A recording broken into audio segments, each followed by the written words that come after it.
Clément, au cœur du bocage des Mauges, depuis plus d'un mois, la récolte des pommes bat son plein au cœur du verger de la Chenillère. Après une année 2024 compliquée en raison du gel et d'une floraison tardive, cette saison s'annonce d'ores et déjà plus prometteuse. C'est une saison, on va dire, plus classique, avec des températures qui ont été plutôt normales et surtout beaucoup moins de pluviométrie que l'année passée. Pour prêter main forte, le gérant peut compter sur une équipe de 25 saisonniers qui arpentent les 18 hectares du verger où sont cultivées une dizaine de variétés de pommes. Ici, il y a 18 hectares de verger, donc avec un potentiel de 1000 tonnes de production entre les pommes et les poires. Ici, l'aventure dure depuis 1962. Le domaine est labellisé verger éco-responsable et s'inscrit dans une démarche de production durable, limitant les intrants au profit de la biodiversité, avec un cahier des charges exigeant dans un cadre réglementaire déjà bien complexe. Au niveau de la production, ça se passe, on va dire, plutôt normalement, même si on a toujours des contraintes environnementales de plus en plus dures. Et on est obligé d'avoir une gestion de l'eau très précise, voilà, pour éviter tout gaspillage en fait. Notamment les récents débats autour de la loi du plomb, j'imagine que c'est des choses que vous suivez un peu de près. Oui, pour nous ça ne nous est pas du tout favorable parce qu'il y a des retraits de produits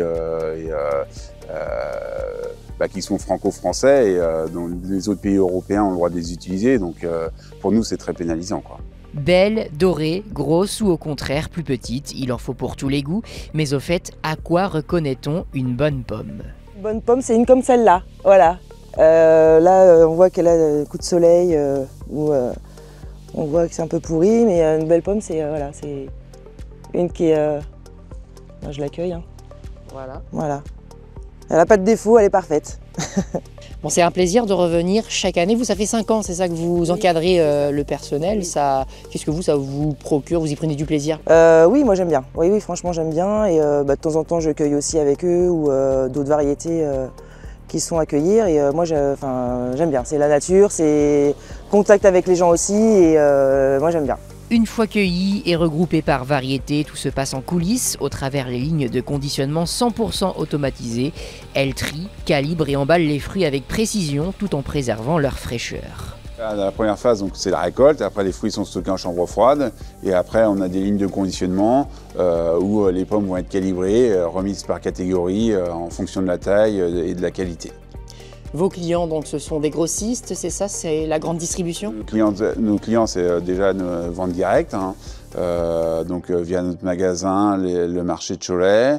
Et après, on a les grossistes et la grande distribution aussi qui nous écoulent une majorité de nos produits. Entre grands classiques et variétés moins connues du grand public, voici un aperçu de ce qui se vend le mieux. Pour la vente directe, l'Elstar, la Belchar, la Rubinette, et on a des nouveautés comme la Dali Klaus aussi qui fonctionnent très bien, et sur les variétés plus classiques comme la Gala et la Golden notamment. Si vous aimez les chiffres, sachez que l'an dernier, 1,6 tonne de pommes ont été produites en France.